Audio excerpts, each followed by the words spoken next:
Live from London, this is BBC News. Joe Biden gets COVID, pauses his campaign, and for the first time suggests a scenario where he'd drop out of the presidential race. Donald Trump's running mate, J.D. Vance, vows to fight for forgotten Americans as he takes centre stage at the Republican Party convention.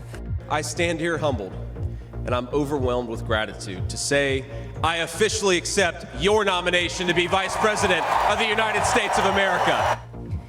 The first report is due from the UK COVID inquiry, and it's expected to highlight failures in the country's pandemic preparations.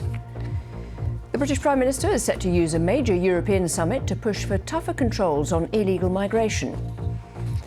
And we hear from a 9-year-old chess prodigy as she prepares to make her opening gambit at a major competition in Hungary.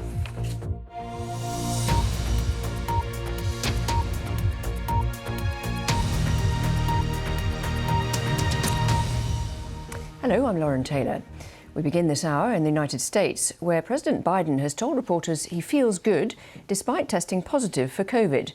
The virus, which he's had twice before, forced him to cancel a campaign speech he was due to give in Las Vegas.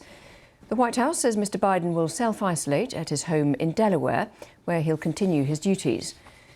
Before his diagnosis, President Biden gave a television interview saying for the first time that he would consider dropping out of the election if any of his doctors said he had a medical condition.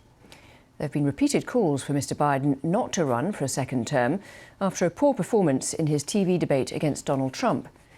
US media says the two top Democrats in Congress have both expressed concern to him that his candidacy could negatively impact other House and Senate races. In a statement about his COVID diagnosis, the White House press secretary said he will be returning to Delaware, where he will self-isolate and will continue to carry out all of his duties fully during that time. The White House will provide regular updates on the president's status as he continues to carry out the full duties of the office while in isolation. This report is from our North America correspondent, David Willis. Good afternoon.